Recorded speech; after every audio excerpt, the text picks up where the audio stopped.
그리스도시요 살아계신 하나님의 아들이십니다. 천하의 구원 얻을 오직 한 이름, 예수 그리스도. 주님 오시는 날까지 그리스도를 말할 것입니다. 그리스도를 높일 것입니다. 그리스도를 증거할 것입니다. 다락방 전도훈련원.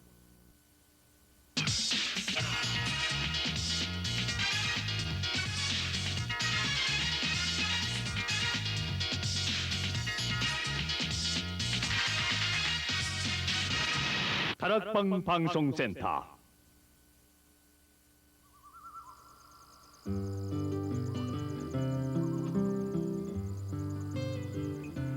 There are loved ones in the glory whose dear forms you often miss.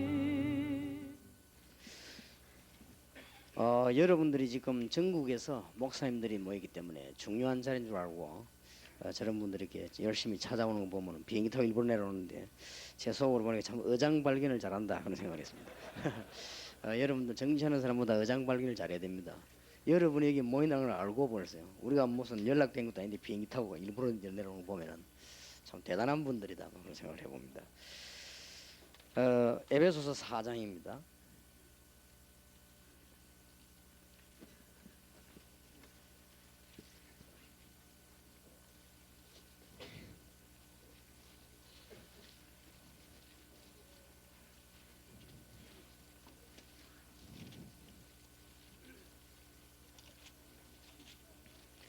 에베소서 4장 11절 12절을 같이 합독하십시다. 그가 혹은 사도로 혹은 선지자로 혹은 복음 전하는 자로 혹은 목사와 교사로 주셨으니 이는 성도를 온전케 하며 봉사의 일을 하게 하며 그리스도의 몸을 세우려 하심이라. 아멘. 교회론 회복을 하면 사실은 이제는 전도 모든 문이 다 열리게 되죠. 그래서 제6강입니다. 오늘 현장팀 사역에 목사님들이 어지간하면은 다 참석을 하시는 게 좋겠고요. 워낙 중요한 시간이니까 혹시 자격이 안 되면 현장팀 참석 못 하거든요. 그래서 조금 제 생각인데 이번만 자격이 안 되더라도 좀 참석하는 게 참 좋을 것이다 이렇게 보고요. 이 목회자들 모임이 이게 어쩌다 하면서 있는 일이기 때문에 현장 팀 사역은 계속 있습니다. 있는데 목사님들을 모셔놓고 현장 팀 사역 하는 거는 아마 이게 뭐 몇 년 만에 하면 있을까 말까 하는 게 돼서 좀 안타까웠어. 좀 혹 자격이 안 되는 분도 좀 참석을 했으면 어떻겠나 이런 생각 들고 만일 이 등록비가 없다 하면 좀 서로 빌려주고 하면서라도 좀 하면 좋겠나 하는 생각 듭니다. 왠고하면은 교회론의 답을 바로 내야만 이제 진짜 전도가 되는 것입니다. 그리스도 닮는 사람이 교회론이 시원찮으면 교회가 안 되죠. 왠고하면은 여러분이 아무리 뭐 교권 뭐 노회장 총회장 다 해도 교회가 죽어버리면 같이 죽어요. 그런 것이고 여러분이 뭐 바깥에서 뭐 큰 특수한 명예가 없다 할지라도 교회가 살면요 다 살게 돼 있습니다. 그러니까 한 예로 뭐 정치 일선에 있는 분들이 다른 교단에는 안 찾아갑니다. 왜 다락방에 자꾸 찾아옵니까? 그 이유는 여러분들 교회의 그 뭉쳐진 전도의 힘을 알기 때문에 그래요. 그리고 여러분이 힘 없으면 교회도 죽는 것이고 우리가 뭐 설령 딴 데 가서 좋은 거를 가졌다 할지라도 우리가 교회가 죽어버리면 민족 세계보험을 못합니다. 그래서 교회를 우리는 살려야 되는 것입니다. 그래서 오늘 현장팀 사역에서는 그 교회론에 관한 거를 전적으로 좀 하려고 합니다. 그래서 가능하면은 참석을 다 하시는 게 좋겠어요. 그렇게 해서 기회를 안 놓치도록 그렇게 하면 좋겠고요. 오늘은 조직신학 입장에서 교회론을 살펴봐야 되겠는데 어제 말씀한 부분을 꼭 기억해야 됩니다. 교회는 어떤 사람이 오는가? 실패한 사람들이 많이 옵니다. 돈 있을 때는 절간에 가고 일하다가 다 까먹고 난 뒤에 오기 때문에 이런 사람이 많이 와요. 그리고 이제 남자들 가운데서도 조금 세상에서 뭐 바쁘고 말이죠. 위치가 올라가고 하면 정신이 없어 그 돌아다니다가 실패될 때 그때 많이 옵니다. 우리가 신학교에서 공부하고 있을 때 우리 공부하는 데는 뭐 이렇게 뭐 장관 지낸 사람도 있었어요. 그 사람 왜 하느냐? 장관하고 이렇게 할 때는 몰랐는데 실패 딱 하고 난 뒤에 아, 이 그렇구나 이렇게 되는 것입니다. 그렇게 교회 오는 사람들 가운데 현장에서 실패한 사람들이 많이 온다는 사실. 그래서 이런 사람들에게 현장을 이길 수 있는 메시지를 우리는 줘야 됩니다. 그래서 그걸 어제 저녁에 현장팀 사역 때 얘기했고, 또 교회 안에는 더 심각한 것은 다른 데는 갈 데가 없기 때문에 영적인 문제자들이 많이 옵니다. 지금 현재 무당이 돼 있는 사람 가운데, 역술인 가운데 조금 과장을 했는지 몰라도 보고한 사람 보고 들어보면은 70%의 사람이 교회를 다녔대요. 그러니까 교회 와서 영적인 문제 해결이 안 되지니까 결국 완전 방황하는 거지. 그러면 이제 뭐 될 수 있는 것이 무속이나 무당이나 그것밖에 없단 말이에요. 이렇게 국가와 세계적인 어려움을 가져오게 만드는 것입니다. 그렇기 때문에 교회 안에 영적인 문제자들이 많이 오기 때문에 이 영적인 문제 가진 사람들은 상당하게 특징이 갈급하다 하지 그렇습니다. 우리가 이런 걸 알고 나면요, 메시지 달라집니다. 그리고 교회 행정도 달라지고, 여러분들이 교회 가셔가지고 장로님들 모아놓고 이 얘기 꼭 해야 됩니다. 그래서 그래야만 장로님들이 목사님을 도울 수 있는 행정이 생깁니다. 교회는 이런 사람들이 돌다 결국은 오거든요. 그럼 이 사람들이 완전 망하고 나면 또 옵니다, 교회로. 그러니 교회에 이런 사람들이 너무 많다는 사실을 명심해야 되고, 또 교회는 어떤 사람들 오느냐, 어제도 말씀드렸습니다만은 어떤 세상적인 그런 욕구를 가지고 교회에 많이 옵니다. 교회 와가지고는 뭐 명예심 따지고, 교회에서 뭐 이렇게 뭐 자리 차지하려고 하고, 교회 안에서 뭐 어떻게 뭐 이런 사람 많아요. 큰 성공도 안 되는데 막 자꾸 성공하려고 하고, 이런 사람들이 교회 안에 많이 있기 때문에 이런 사람들에게 바른 눈을 뜨도록 만들어주는 것이 우리 목사님들입니다. 그래서 제대로만 설교하면 눈 다 떠이게 되거든요. 그러면 교인들이 와서 아, 세상적인 욕구 이게 진짜로 손해야 되는구나 하는 것만 깨달아 버리면 안 하거든요. 그리고 실패했던 사람들이 갈라디아 2장 20절에 완전 나를 바꿔야 되겠구나, 이런 답만 나오면 승리하는 것입니다. 그런 것이고, 영적인 문제에 있는 사람들이 이 정말로 사단의 세력과 그리스도만 알아버리면 사실은 승리하는 거 아닙니까? 이런 답을 우리가 집중적으로 줘야 될 것이고, 세상 욕구 가진 사람들이 많습니다. 뭐 출세하려고 이런 사람들이 바로 마태복음 4장 1절에 10절 마귀가 바로 우리를 하여금 자꾸 명예심 자극하고 물질적인 거 자극하고 우리를 이렇게 해서 자꾸만 이 세상적인 걸 바라보게 해서 실패시키는구나, 이것만 알아버리면 세상적인 욕구가 있는 사람이 가질 이유가 없죠. 그런 또 교회 안에는요, 얼마나 뭐가 많은가 하면 굉장한 세상과 교회 안에 갈등이 너무 많아요. 이거는 사람과의 갈등입니다. 사람과의 갈등, 이거는 단지 임마누엘이라고 하는 축복을 못 누려서 그렇거든요. 임마누엘의 축복을 누리면 사람과의 갈등을 극복할 수 있는데, 이게 안 되어져 가지고는 심지어는 평생을 교인들이요 갈등 속에 보냅니다. 사람과의 관계. 이런 거는 능히 넘어서야 되는데 못 넘어서고 있단 말이에요. 이런 것들을 해결해 주는 것이 우리 목회자들입니다. 그리고 교회는 어떤 사람이 오느냐, 이런 사람들만 오느냐, 그건 또 아닙니다. 교회 이 교인들 속에는 어떤 사람이 또 많이 오는가, 앞으로 점점 다락방에 어떤 사람이 많이 오느냐, 완전 그리스도, 이런 사람들이 옵니다. 오직 예수님 얘기만 해달라, 이런 사람이 옵니다. 그리고 완전 그리스도 가운데 두 종류가 있습니다. 영적인 문제가 있어가지고 오직 그리스도 얘기만 들어야 편안한 사람이 있어요. 하나님 그렇게 만들었거든요. 그리고 오직 그리스도 하는 사람 가운데 완전히 사명 가지고 나는 이제는 오직 내 생이 그리스도를 위해서 복음 전하겠다, 그래서 나는 그리스도만 필요하다, 이런 사람들이 교회 온다니까요. 그렇기 때문에 교회 문제는 어디서 발생하는가 하면은 영적인 문제를 가지고 있어가지고 오직 그리스도만 바라는 사람이 있습니다. 이런 사람들에게 만약 여러분이 교회와 당회가 인본주의를 쓰거나 뭐 이렇게 하면은 이 사람들이 당장 반발하는 것입니다. 그래서 이런 케이스가 제가 알기로는 여러분이 목사님들로서 선교사로서 이 부분을 한 부분 놓쳐서는 안 된다고 생각합니다. 이런 문제들이 지금 교회 안에 많이 일어나고 있고 선교 현장에 굉장히 많이 일어나고 있습니다. 그래서 이 5가지의 답을 못 줬다는 말이에요, 우리가 강단에서. 그래서 제일 중요한 거는 이 강단 아닙니까? 뭐 다 안 돼도 강단만 잘 돼버리면 되거든요. 그런데 강단에서 교인들 하여금 5분간의 답을 못 줬어요.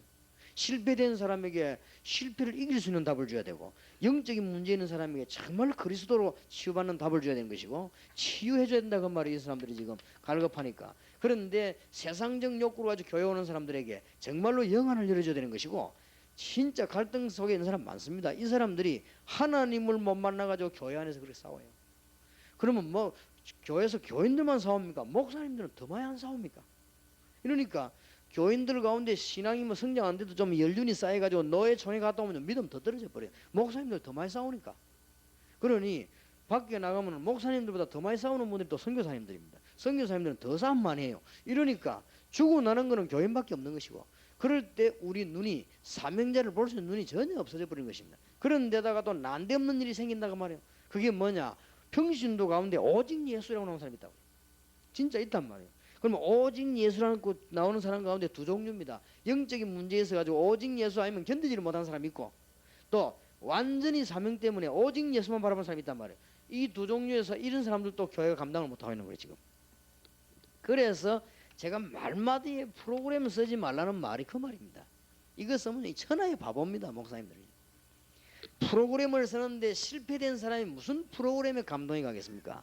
영적인 문제 있는 사람이 교회 프로그램에 관심이 갑니까? 억지로 따라줍니다. 그러면 굉장히 피곤해져요 나중에. 그러면 목사님도 실패하고 교회도 실패하고 교인도 실패하고, 그러면 우리가 뭐 종교입니까? 우리는 종교가 아닌데. 그러니 지금 세상적인 욕구를 가진 사람들이요, 교회 오면요 프로그램 여기에 막 빠져듭니다. 이제 여기에 완전히 이제 묶여버린 거예요. 이게 이제 문제입니다. 이게 큰 함정으로 바뀌어버립니다. 여러분들이 교회를 프로그램 위주로 하면요, 누가 좋아하는 줄 압니까? 세상적인 사람하고 갈등 가진 사람은 여기에 막 치밀하게 이게 생명 걸어버립니다. 이게 이제 문제입니다. 영원히 그리스도를 모르도록 만들어버립니다. 우리가 영안을 잘 뜨고 보면요, 강단에서 뭐가 문제인가 이 빨리 발견 안 하면 천없는 전략을 써도 안 됩니다. 안 그러면 다락방도 하나의 프로그램이 돼버려요. 절대 그래서는 안 된다. 그래서 여러분들이 깊은 이해를 하시고, 이 목회자들이 모인 이 기회가 얼마나 중요한 기회입니까? 그래서 뭐 제가 알기로는 여러분이 이것만 해결해도 끝난다. 저는 그렇게 봅니다.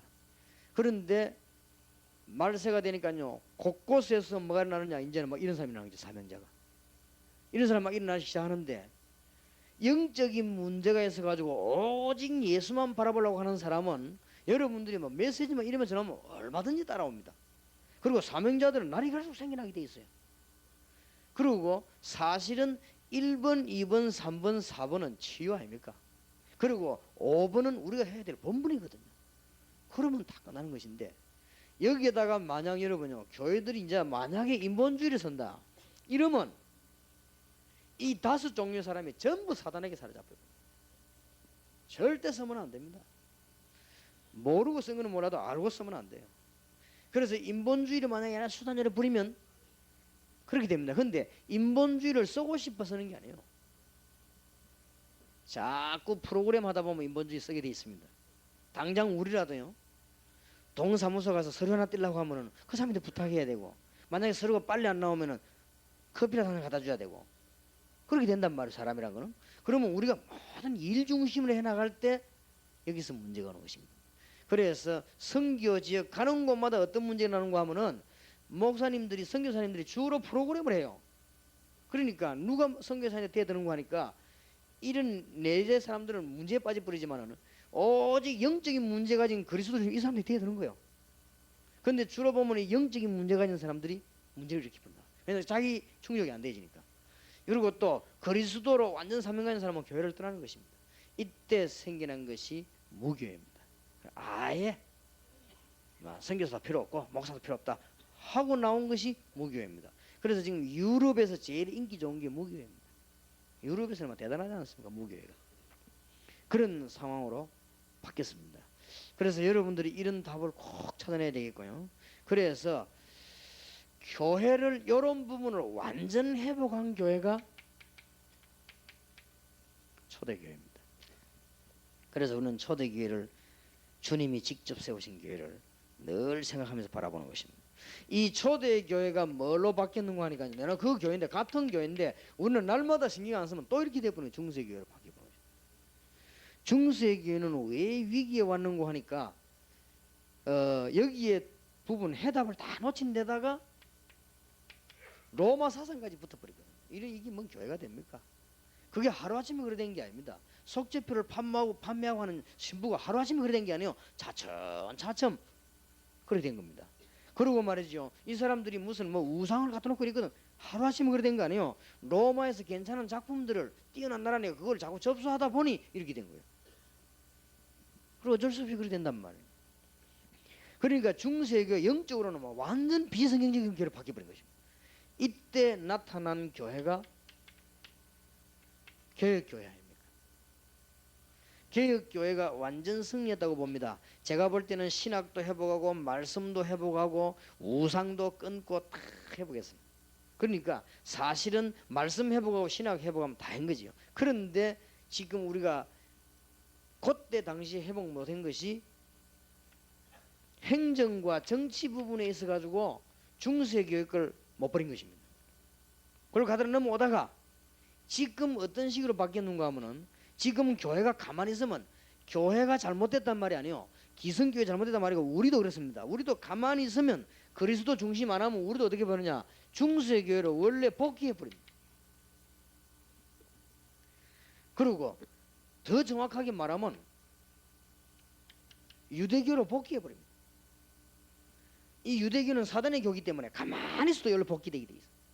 우리가 오직 예수를 한 달만 하면요 유대교로 복귀돼 버립니다. 이걸 빨리 알았나? 강단에서 그리스도의 비밀이 1년만 안 나와버리면 우리도 모르는 사이에 유대교로 복귀해 버립니다. 유대교는 완전 사단의 교기 때문에요. 성경을 가지고 있는 완벽한 사단의 교기 때문에 모든 천주교 사상이 전부 유대교에서 나왔습니다. 안식교 사상이 전부 유대교에서 나왔습니다. 지금 세계를 시끄럽게 하는 모슬렘이 전부 유대교에서 나왔습니다. 이 유대교가 보통 문제가 아닙니다. 이게. 그러니 사람을 완전히 죽여버리는 거예요. 이게. 근데 이걸 모르고 있거든. 하나를 회복하지 못하고 행정과 정치 현장을 회복하지 못하는 바람에 전부 다 걸려들어 버린 거예요. 그러면 여기에 근본 원인이 어디 있냐 할 때 다 회복을 해봤는데 실상 교회 모습을 회복을 못했어요. 그 바람에 교회 모습을 회복하지 못했단 말은 다를 말할 수 있지만 여기서만 지금 말하자면은 다의 전부에 대해서는 현장팀사에 때 이야기하겠습니다. 교회 모습을 회복하지 못했단 말은 하나님이 불러 모으신 자의 모임이 교회 아닙니까? 그러니까 신약 성경을 뭐 에클레시아라고 하기도 하고 히브리어는 우리 카라고 하지요. 많이 우리 신학교에서 다 들은 얘기 아닙니까? 그리고 성도가 하나님의 성전이고 교회 아닙니까? 그런데 어째서 이런 문제가 왔는가 하니까 현실교회 좋은 점도 많았지만은 어째서 이런 큰 비극을 초래하고 전도가 없어지게 됐는가 하니까 어디에만 중심을 댔는가 합니까? 교회당 중심을 했어요. 그러면 교회당이 잘못된 거냐? 아닙니다. 그래서 오늘 현장 팀사에게는 교회당 중심의 조직과 눈에 안 보이는 교회 조직과 교회당과 눈에 안 보이는 교회 연결시키는 조직, 그걸 얘기하려고 합니다. 그것만 회복되면 교회가 완전히 회복됩니다. 그게 지금 회복이 안 된 거예요. 그런데 지금 이 시간에 여기서 이야기하려고 하는 것은 우리가 지금 이때까지 신앙생활 어떻게 왔나, 얼마만큼 째째하게 해왔나 하면 교회당 중심으로의 신앙이었습니다. 그러면 교회당이 틀린 거냐? 아닙니다. 교회당이 있어야 예배를 드리죠. 그게 틀렸단 말이 아니고 교회당 중심하다 보니까 뭐가 되지는가 하면요, 분쟁의 원인이 되죠. 넓은 밭을 못 보니 안에만 있으니 분쟁될 거 아니에요. 그러니까 자연적으로 나오는 문제가 뭐냐? 소유권 문제가 나와요. 소유권 문제. 왜냐하면 교회당 중심이니까 틀린 건 아니거든. 그러니 뭐 어떤 교회는 목사님 이름을 했다가 문제가 터지니까 아니면 막 소유권 문제 이래 또 사람도 나오고, 또 어떤 사람들은 막 교회가 말이죠. 심지어 부산의 어느 교회는 장로님이 그 땅을 내가지고 교회를 짓는데 그냥 이게 옮기면 될 건데 그냥 예산에 놔뒀다가는 장로님 돌아가셨단 말이에요. 근데 그 아들들 가운데 신앙이 없는 것들 내놔라고 법정 소송을 했단 말이에요. 내 거니까 우리 아버지 거 내 건데 이 법적으로 봐라, 우리 내 거를 내놔라 이렇게 해서 부산서 있었던 교회 아닙니까?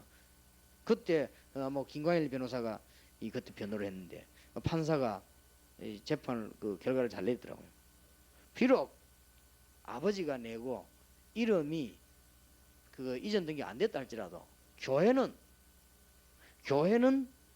개인 것이 아니고 전 교인이 예배하도록 지은 것이니까 그거는 개인이 가져갈 수 없다 이렇게 판결 내리죠.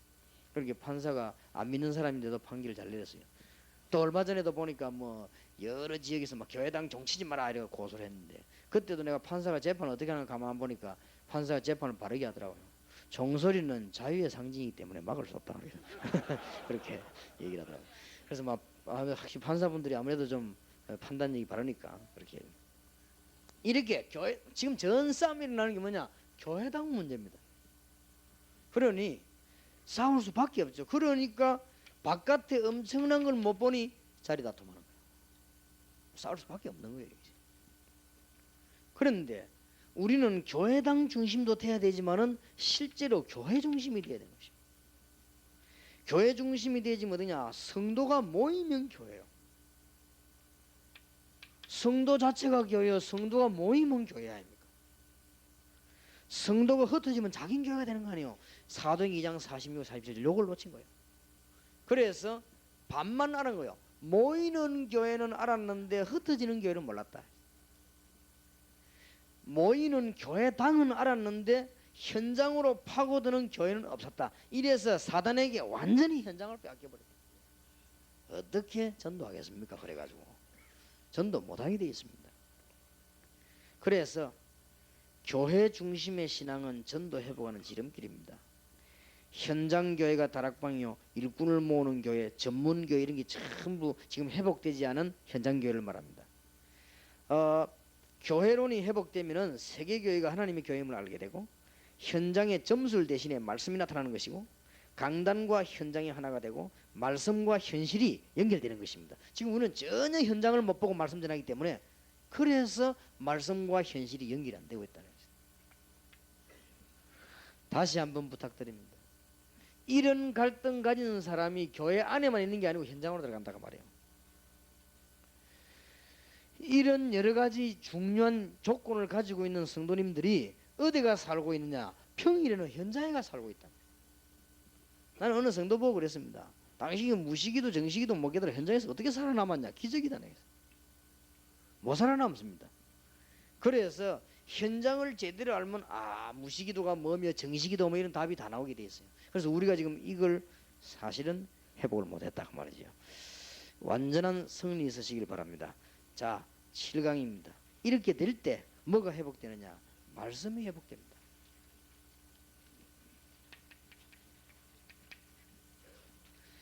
자, 말씀 회복에 관한 요 책이 없는 서론을 조금 말씀드리겠습니다. 교인들 보고 꼭 얘기해 줘야 됩니다. 정치, 경제, 개인 어떤 직업이든지 간에 과학, 문화 할 것 없이 모든 문제의 해답은 성경에 있습니다. 무엇 때문에 사람들이 정신병에 걸리느냐? 답은 성경에 있어요. 왜 인간에게는 고통이 계속되느냐? 뭐 그렇게 해탈할 필요도 없고 답이 있다니까요. 답이 성경에 있는데 몰라가지고 그걸 버릇이 나오면 따라가지고 앉아가지고 뭐 이렇게 있다가 뭐 해탈하다. 이 착각이지 무슨 해탈이 됩니까? 내가 이 칠판에 앉아갖고 칠판 없다. 정신병이지 그게. 그걸 따라다니는 문제가 오는 거야 지금. 그러니까 제가 볼 때 일반 종교 중에서 제일 골 아픈 종교가 불교입니다. 저는 완전 사람 착각시키는 거 있죠. 귀신을 보고 환생을 이야기하고 정신 돌아오는 소리 막 골라감사하는 거 있죠. 삼촌이 죽었는데 손자가 삼촌 옛날에 죽었던 할아버지 삼촌 그 흉내를 낸단 말이에요. 그거를 불교에서는 환생되었다고 생각합니다. 이런 정신병이 그게 바로 귀신이 하는 짓이죠.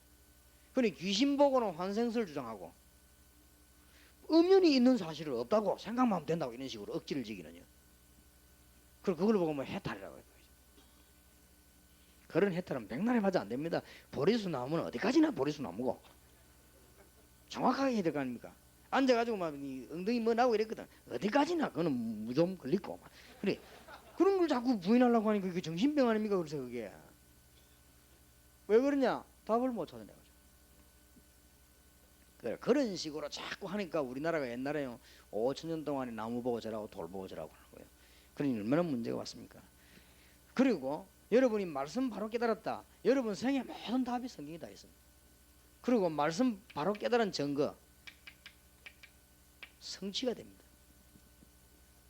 내가 옳은 설교를 했냐? 성취가 되잖아요. 그렇지요? 내가 옳은 성경 말씀을 받았냐? 성취가 되지 않습니까? 지금 우리 다락방에서 일어나는 현장 역사들이 전부 성취하게 됩니까? 그건 할 말이 없는 거죠. 그건 하나님 말씀이 살아있는 말씀입니다. 그러면 우리가 진짜 말씀을 받으면 어떻게 되느냐? 미래가 보이잖아요. 방향이 나오지요. 분명히. 무엇 때문에 점치러 갈 것입니까? 방향이 다 나오는데. 하도 점은 치고 싶고 점치러 가려고 하면 교인들이 또 목사님이 알면 또 뭐라 할까 싶어 못 가고는 이제 찾다가 점치는 기독교인이 있어요. 그래 찾아가네요. 그래 찾아가요. 거기 가서 돈 주고 점치고 그렇게 합니다. 근데 점을 치는 기독교인이 있어요. 그 왜 점을 쳤냐? 그러면 그 사람이 과연 틀린 것이냐? 예언의 은사도 있지 않냐? 여러 가지 말을 할 수 있습니다. 그러나 그걸 이야기하기 전에 앞에 걸 얘기해야 됩니다. 앞에 거. 앞에 게 뭐냐? 그게 찾아간 사람이 분명히 하나님의 답을 못 얻고 있다는 증거 아니에요. 이게 문제입니다. 그렇지 않습니까? 하나님의 답이 분명한데 뭐 때문에 물어보러 갈 것입니까?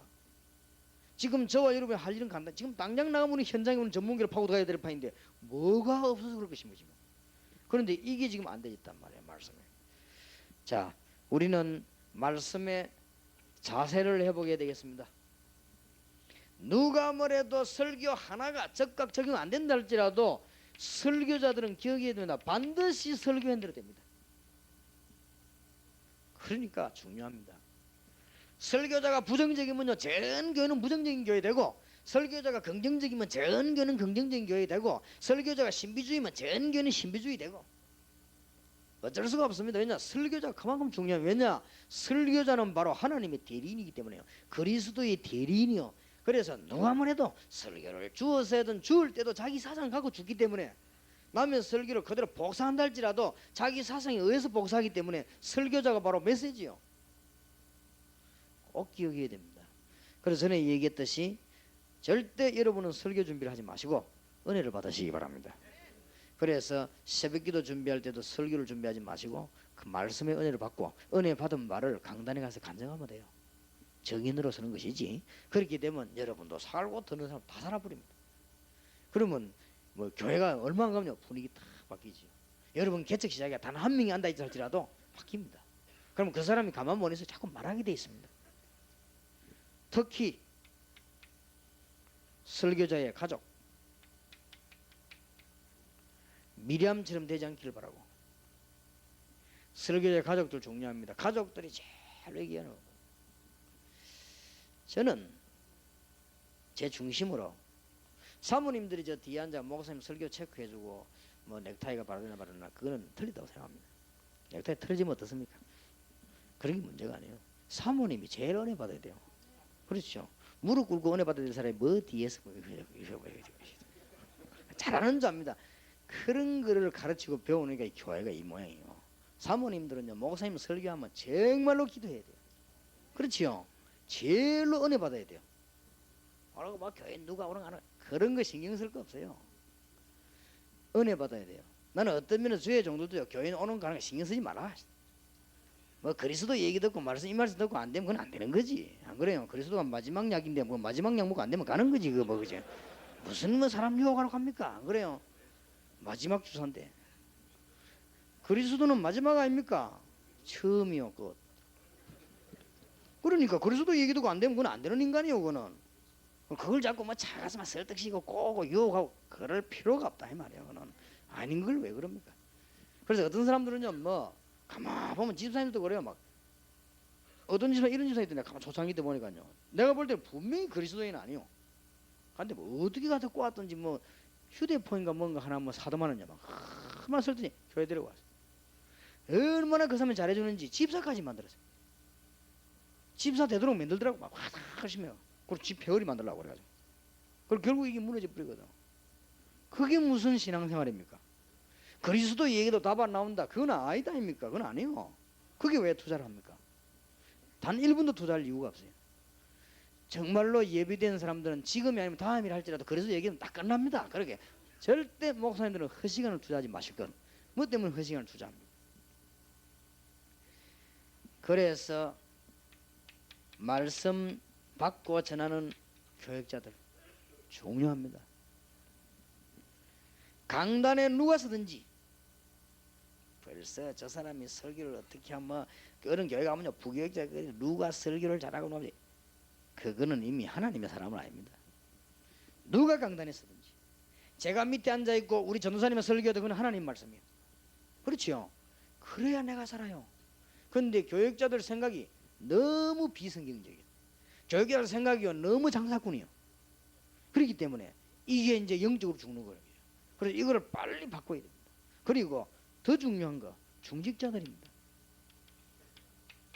중직자들이 교인들의 갈등도 모르고 목회자의 애로사항도 모르고 일 중심으로 교회를 자꾸 치기 나가다가 일에 빠져가지고 그 일 속에서 여러 가지 지쳐 있다가 메시지는 주의 종의 메시지를 제대로 하나님의 말씀으로 못 받으면 이 인생이 어떻게 되겠는가 그 말이에요. 그러면 지상에서 제일 불쌍한 인간이 누구냐? 교회 중직자요. 이런 결과를 가져와 버립니다. 지상에서 제일 비참한 인간이 누구냐? 교회 중직자요. 이거를 반드시 해결시켜야 돼요. 그래서 중직자 죽으면요, 중직자 마음은 교회 큰일 나는 거 아니에요, 사실은. 그렇기 때문에 꼭 장로님들 많았고요, 이런 얘기들 해야 됩니다.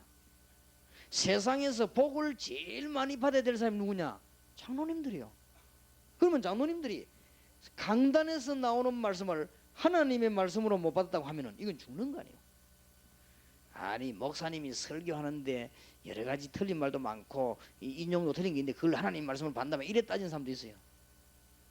그거는 상관없는 얘기입니다. 틀리는 이 말의 번역상, 성경에도 번역상 약간 이렇게 된 것도 있어요. 그러나 이 설교자가 가지고 있는 중의 그 자체가 메시지입니다. 하나님이 설교자를 세울 때 그러면 그 말씀을 이렇게 바르게 받아야 되는 것이다. 이 중직자들이 참 중요합니다. 그리고 교회는 여러 일꾼들이 있습니다. 일에 묶이면 안 됩니다. 일꾼들은 제일 먼저 메시지와 기도, 그러면 일은 풀려나게 되어 있습니다. 그럼 처음에는 조금 일에 지장이 옵니다. 괜찮습니다. 일꾼 가운데도 봉사자들이 있죠. 또 일꾼 가운데 사례를 받고 움직이는 스태프들이 있습니다. 다 마찬가지입니다. 사례를 받고 일을 하기 때문에 상급이 적고 사례를 안 받고 일하기 때문에 상급이 많고 그런 법이 없습니다. 그것도 이상한 논리예요. 전적으로 다른 데 가지 말고 여기 일하라고 하는 봉사자가 사례 받는 사람이고 내 시간 있는 대로 내 주는 게 드리는 게 봉사자예요. 그렇기 때문에 같은 거예요. 하나님 보실 때는 그런 것이지, 돈 받았으니까 상급이 없고 돈 안 받아서 상급이 있고 무슨 뭐 불교입니까? 그리고 일꾼들이요 은혜를 받아야 돼요. 너무 중요합니다. 너무 중요해요. 그래서 저는 좀 우리 일꾼들이 정말 은혜 받아야 될 것이고, 대한항공에 갔는데 남자 하나가 말이요, 뭐를 참 실수를 했는가 봐요. 이 직원들이 야 심하더라고. 막 쌍욕을 하고 말이요, 대강하면 될 건데 막 그것도 뭐 끝까지 막 그래 하더라고. 온 동네가 시끄럽더라고. 대한항공 직원이 여자하고 그 남자가 와가지고 막 하긴 하고 막 얘기하는데 내가 얼른 들어봐도 이 남자가 택도 없는 소리를 해요 보니까. 근데 놀란 사실은 처음부터 끝까지 웃더라고요. 웃으면서 얘기를 해요. 다 설명을 자꾸 해요. 끝까지. 어느 정도냐? 옆에 사람이 그냥 그만하고 말릴 정도로요. 그래도 막 끝까지. 내가 그거 보면서 야 참 대단하다 싶어.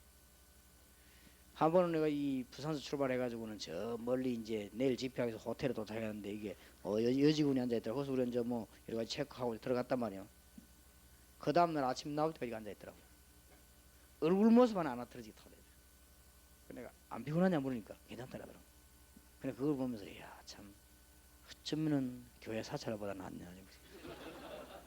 사찰들 얼굴 보면서 다 죽어가거든. 그러니까 교회 직원들 한번 내가 볼 때는 야 일꾼들 참 우리 정신 차려야 될 것이다, 그런 생각이 들고요. 우리가 이 은혜 받아보세요. 뭐가 그렇게 문제가 됩니까? 은혜 못 받으면 문제지. 우리 이런 것들을 참 목사님들이 진짜 이 메시지로 다 풀어야 됩니다. 그래서 말씀 회복을 해야 돼요. 특히 영적인 메시지를 회복해야 될 것입니다. 창세기 1장 27절입니다. 그러면 육신은 아니냐? 아닙니다. 육신 메시지도 회복해야 될 것입니다. 창세기 1장 28절입니다. 영적인 거 회복은 창세기 1장 27절, 육신적인 회복은 창세기 1장 28절. 정복하고 다스리라. 육신이 무조건 잘못된 건 아니죠.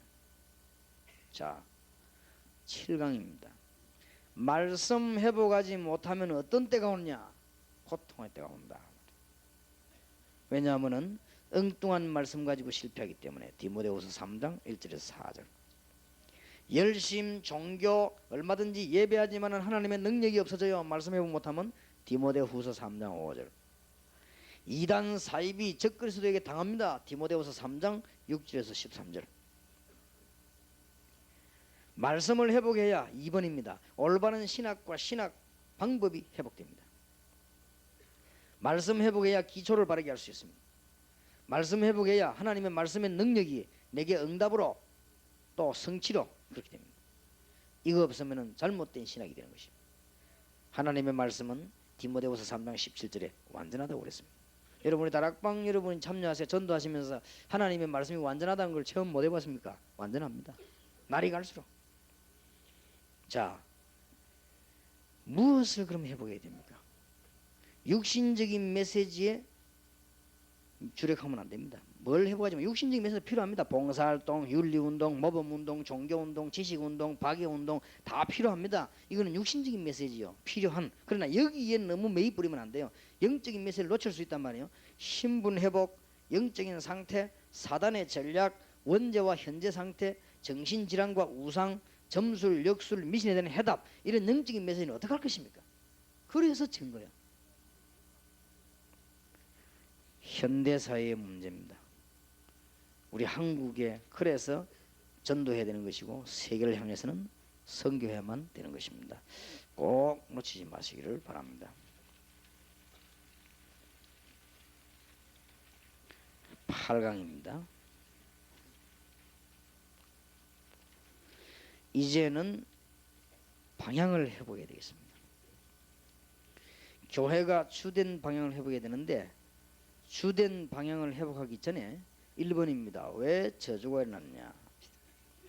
교회는 빨리 지금 방향 회복해야 됩니다. 이제는 교회 회복하고 말씀 회복했으면 어서 속히 방향 회복해야 됩니다. 왜 저주가 임했는가? 구약에는 사단의 세력이 패했습니다. 아담이 언약 대신 하와의 유혹을 받아 실패에 들었었고 가인이 피제사 대신에 자기 생각에 제사를 드렸습니다. 삶의 제사를. 언약 대신에 네피림 시대가 왔고 사명과 언약 대신에 선민사상으로 구약은 실패했습니다. 방향을 못 잡았다 그 말이에요. 구약 시대.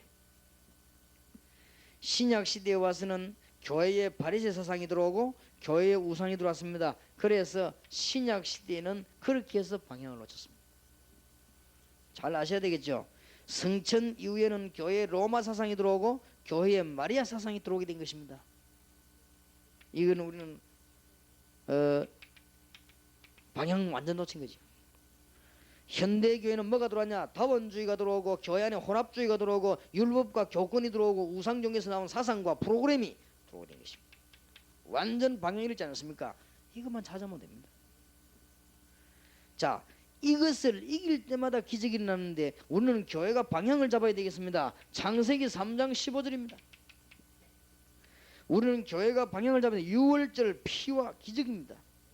사도시대에 어떤 일이 일어났습니까? 완전 그리스도 회복했습니다. 개혁시대도 그랬습니다. 그러니까 방향을 잡아야 됩니다. 꼭 명심해야 됩니다. 자, 9강입니다. 이제는 전도하지만은 전도에 대한 신학적인 문제입니다. 만일 무자격 의사가 수술하면 어떻게 되겠죠? 만일 여러분들이 방에서 책을 보고 연습을 해가지고 바다에 들어가면 어떻게 되겠죠? 혼자서 책 보고 연구해가지고 운전대를 잡으면 어떻게 되겠습니까? 뭐 뻔한 거지, 그죠? 나 지금 생각해도 참 이해가 안 되는 것은 지금으로부터 한 15년, 6년 정도 됐을 줄 몰라요. 아, 내가 친구 목사님께 나 전도사고 전도사니까 나 차 운전할 줄 모르거든. 가만 보니 될 것 같더라고요. 그럼 한번 해보자니까 하자 한 놈도 이상하고 빌려준 놈도 이상한 놈이지. 면허증은 물어놓고 차를 처음 탔다니까. 그래 막 내가 막 모르고 되더라고 막 가더라고. 그럼 악셀을 밟아야 막 나가는 거 있죠.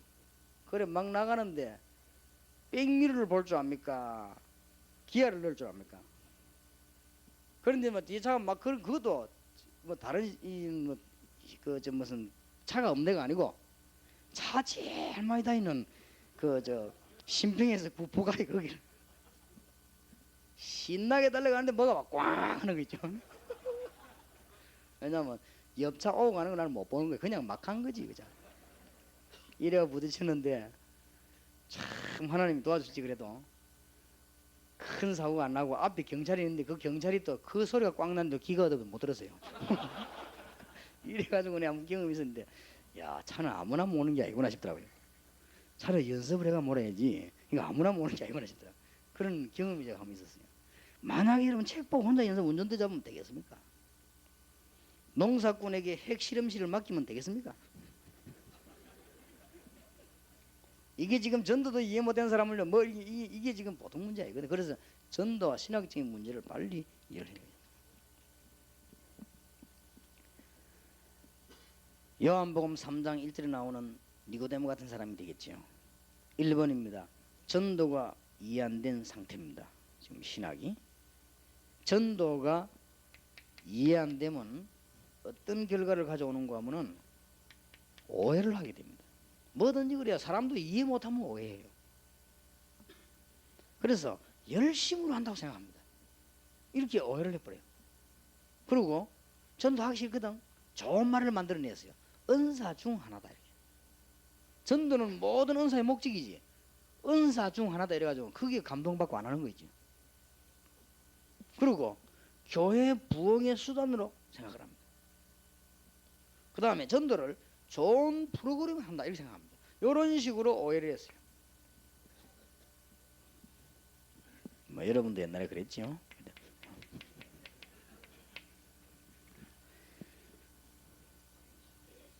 그래서 저는 지금은 이제 아예 담났기 때문에 안 봅니다만 옛날에는 전도에 관한 걸 많이 관심 가지고 다른 데 하는 걸 많이 봤어요. 뭐 하는가 싶은데 막 참 기가 차게 가르친 데도 있더라고요.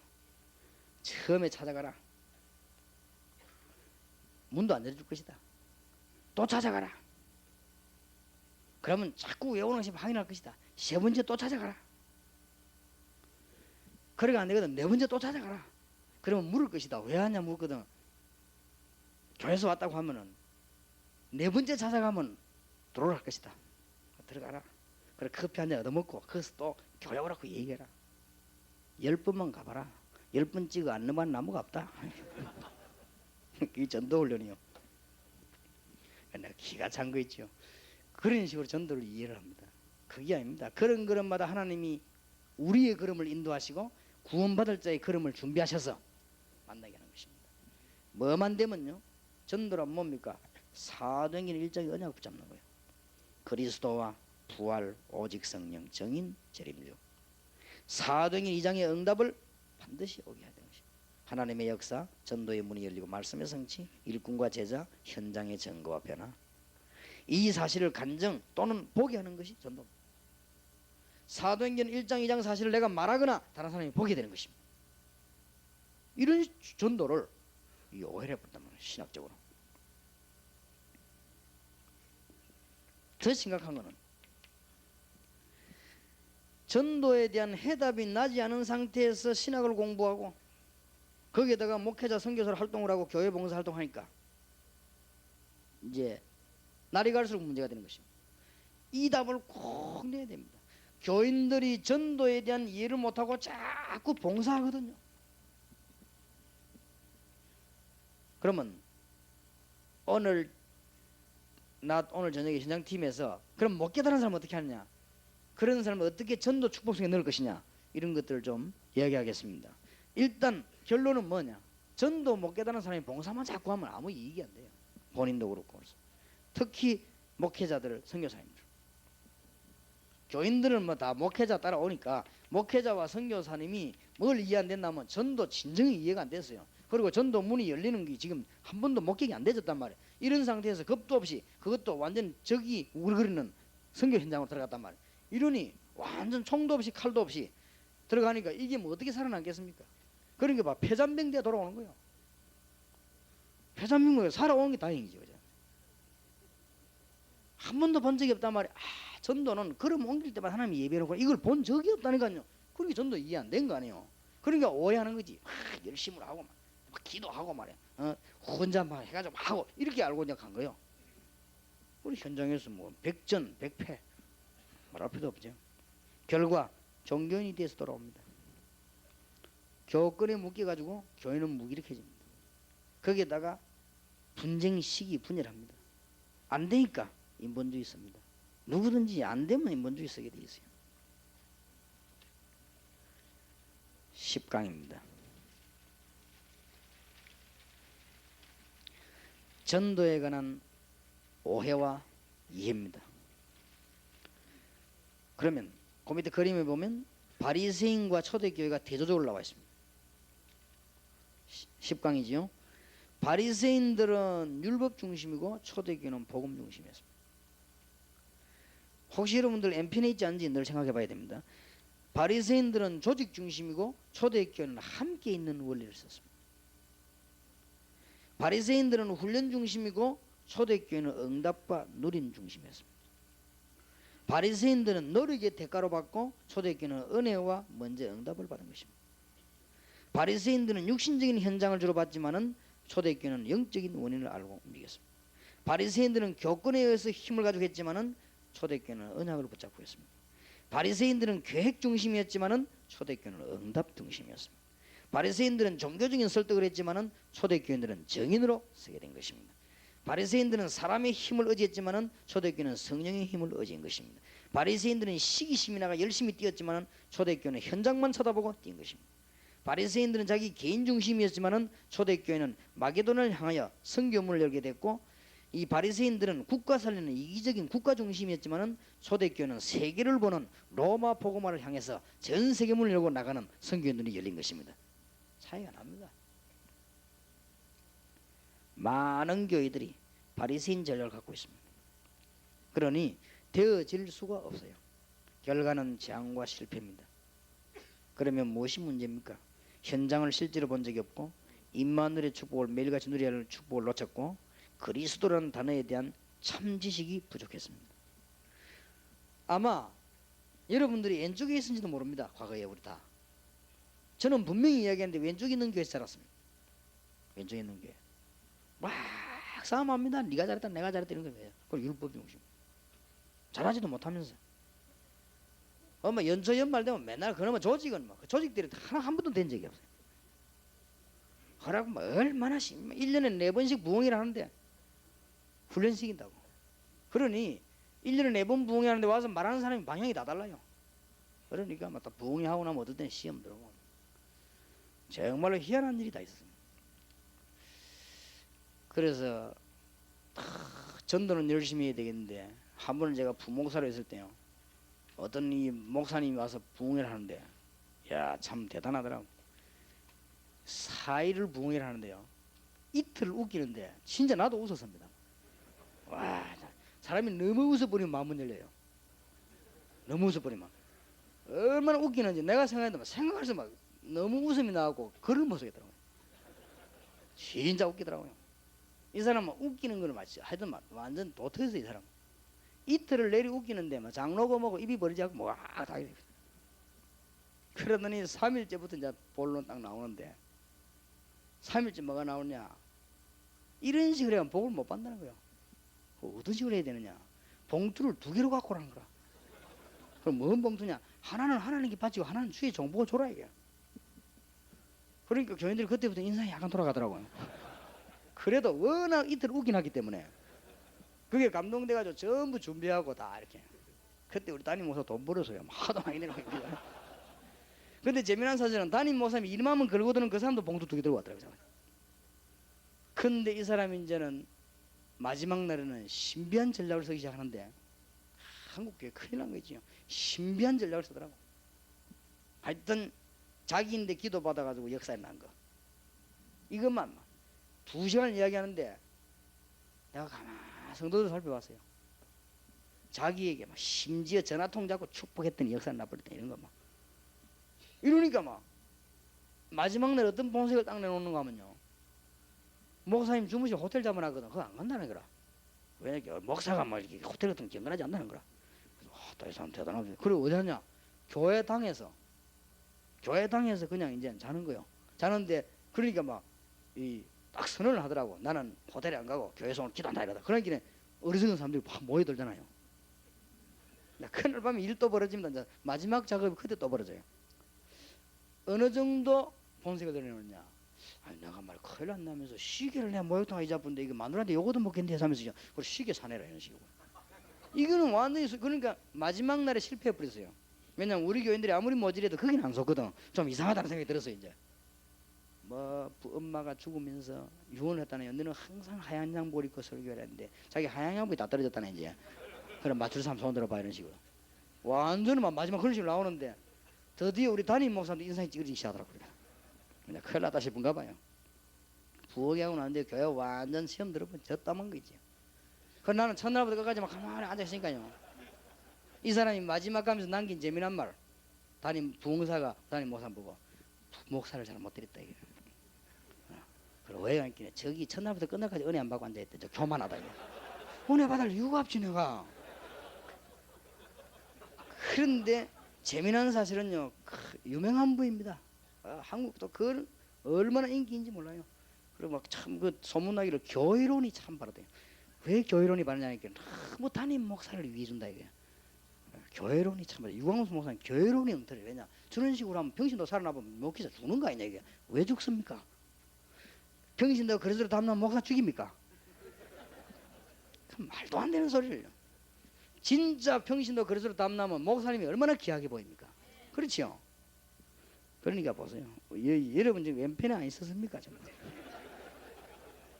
그러니까 뭐 예수 벽에다 오직 예수만 안 붙이면 밉진 않지. 오직 예수라고 말이 오직 예수. 한번 봐봐요. 글쎄 이거는 지금 우리 목사님들이 전부 갱신해야 되는데 수능들이야 진짜 솔직히 말해서.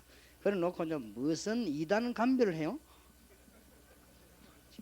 그러니까 뭐 우리 한국도 이단 감별사는 어찌 그리 많은지 전부 독일의 병아리 감별사로 나가지. 이라고 뭐 이단 감별사. 아이고 내 참 기가 차서. 나는 보면 웃어서 말도 안 합니다. 기가 차서. 어느 정도 말 되는 소리 해야 말로 하지. 그래 우리 어릴 때 안 배웠습니까? 기라이거든 가지만 말하면 갈지 마라. 말도 안 하는 소리를 막 되지도 않은 소리를 막 나오는 대로 막 말하는 게 참 우스운 거 있지. 한번 가만 보세요. 완전히 왼쪽 편에 있습니다.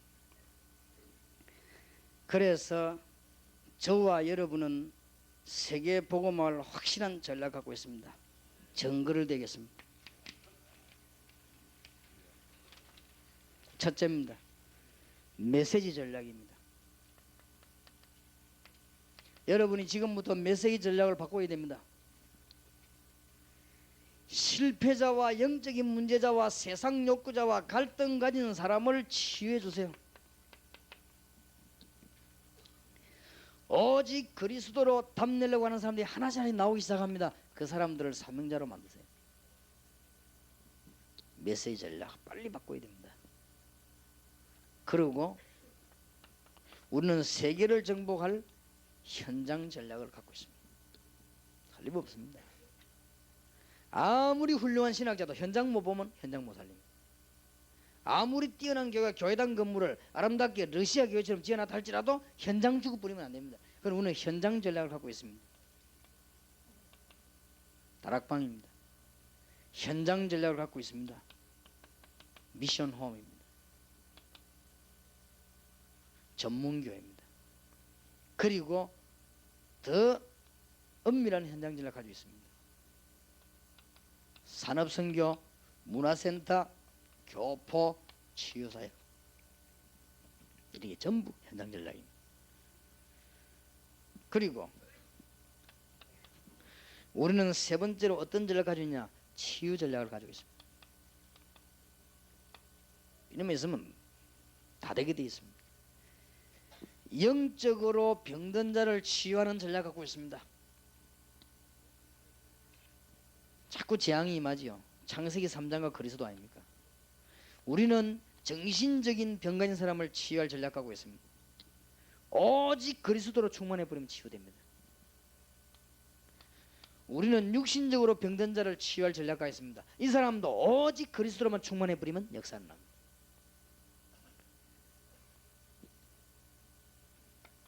우리는 제자 훈련의 전략을 갖고 있습니다. 여러분은 제자 훈련의 전략을 갖고 있단 말이에요. 제자 훈련 전략 첫 번째입니다. 예수님이 공생애에서 사도와 70인과 제자를 남기고 하셨습니다. 회복해야 됩니다. 이 언약을 깨달은 사도들이, 교인들이 제자들 깨닫는데 이 전략이 뭐냐? 성경적인 전도 방법에 마가다락방에서 은혜 받은 제자를 만드는 것이고, 안디옥 교회에 은혜 받은 일꾼들을 만드는 것이고, 드디어 사도행전 13장에 나오는 팀 사역의 제자들을 만드는 것이고, 이제는 그거로 끝나는 것이 아니고 전 지역을 살릴 수 있는 우상에서 건지는 마게도니아 전략을 가지고 있는 것이고, 이제는 정치 경제 세계를 변화시키는 로마 전략 가진 제자를 만들어내는 것입니다. 이게 우리 제자 훈련입니다. 제자 훈련은 크게 두 파트로 나눠집니다. 전반부는 공생애 때, 후반부는 그 언약 가진 사람이 일어난 증거. 이렇게 제자 훈련이 나눠집니다. 아무거나 제자 훈련이 아닙니다. 이게 제자 훈련입니다. 그리고 여러분과 우리는 미래 전략을 갖고 있습니다. 미래 전략을 갖고 있기 때문에 우리는 지금 몇 가지에 도전하는 문을 열었습니다. 첫째입니다. 전 세계를 문을 열기 위해서 4가지 질병에 도전했습니다. 에이즈, 마약, 암, 정신병. 아무도 해결하지 못하는 문제, 그리스도로 가능하기 때문에 흑인 문제에 도전했습니다. 드디어 흑인 전문교회가 생겨났습니다. 그리고 흑인 전문교회들 막 생기고 있습니다. 지금 두고 보세요. 흑인석이 이제 문이 열리기 시작했습니다. 그리고 지금 전 세계는 경제와 정치의 위기가 올 것입니다. 우리는 드디어 여기에 지금 전문교회로 파고들기 시작했습니다. 제 개인 양심입니다. 어떤 분이 한번 물어보더라고요. 목사님은 대통령 누굴 찍어줄 겁니까? 저는 개인 양심이 하나님 앞에 전부 다 우리가 볼 때는 하나님 앞에 자격은 없다고 저는 봅니다. 우리는 좋은 대통령을 못 키웠습니다. 그러나 제 개인 양심에 지금 현재 모든 중요한 당에 저를 아는 분들이 다 있습니다. 가서 부탁하면 대화될 수 있는 사람들이 다 있습니다. 오늘 여기 온 분들 전에부터 제가 잘 아는 분들입니다. 그리고 모든 안에 다 있습니다. 그래서 지금 현재 제 개인은 복음 앞으로 제일 전하기 좋고, 우리는 복음에 도움이 된다면 하는 것이다. 그리고 전도에 도움이 제일 되고, 지금 현재 우리 전도 훈련을 가장 잘 이해하고 있는 팀들이 지금 김대중 씨 밑에 있습니다. 저는 그래서 그쪽 쪽으로 나는 내 개인은 지지합니다. 그래서 왜냐? 복음문 열려야 되니까. 찍으란 말이야 이거. 내 개인이 그렇다 이 말이야. 그 우리 집 사람하고 내가 또 다른, 우리 집 사람은 김한식. 어젯밤 내 참 심각한 얘기를 했습니다. 김한식이 되겠냐 하니까 하여튼 찍어야 된다 이거. 왜 그런데 하니까 우상에 절하지 않는 사람이라 이거. 어째 그래 당신 내하고 항상 안 맞냐 내가. 뭐든 여자도 한 번씩 맞아야지. 어째 그래 항상 안 맞냐. 그래서 설득을 했는데 설득을 좀 당하는 거더라고요. 그래서 아이고 어쨌든 우리는 고향도 따질 필요 없고, 우리는 어쨌든 뭐 학연도 따질 필요 없고 복음에 유익하면 하는 것입니다. 그래서 제 개인은 그렇습니다. 그러니까 여러분들이 기도하시고, 우리는 분명히 미래 전략을 하고 있습니다. 미래를 내다보기 때문에 지금 현재 전 세계적으로 무너지는 공산권입니다. 이리로 도전하려고 합니다. 그래서 북한 선교국도 이제 생겨나기 시작했고, 이제는 문 열 것입니다. 왜냐? 미래를 책임질 전략 갖고 있습니다. 여러분에게 있다 이거 말이에요. 여러분 깜짝 놀랄 겁니다. 아마 여러분 자신이 얼마나 축복받는 사람인지. 그리고 우리는 모슬렘권에 도전할 것입니다. 지구상에 큰 문제를 일으키고 있는 모슬렘권. 그 다음에 가장 유대교를 닮은 천주교, 가장 우상을 많이 만들어내는 유대교, 저기에 도전할 것입니다. 그렇게 해서요, 이 사람들 살리는데 방법은 간단합니다. 지금 말하고 있는 이 전략이면 충분합니다. 이 메시지 전략과 현장 전략, 치유 전략, 우리는 제자 훈련 전략이 있기 때문에 이걸 가지고 어떻게 파고드느냐, 싸우는 것이 아니고 누룩 파고들듯이 파고들 것입니다. 틀림없습니다. 우리는 손해를 본다 할지라도 복음의 유익 쪽이면 그쪽으로 택합니다. 우리는 혹 순결한다 할지라도 복음의 유익하면 그쪽으로 택할 것입니다. 그래서 여러분 손에 앞으로 굉장한 문이 열려지게 될 것입니다. 그럼 지금 다락방이 걸어가야 될 방향입니다. 이런 쪽으로 많은 문을 하나님 열어주실 것이고, 그럼 이거를 교회에다가 어떻게 적용시킬 것이냐, 그거는 현장 팀사에게서 하겠습니다.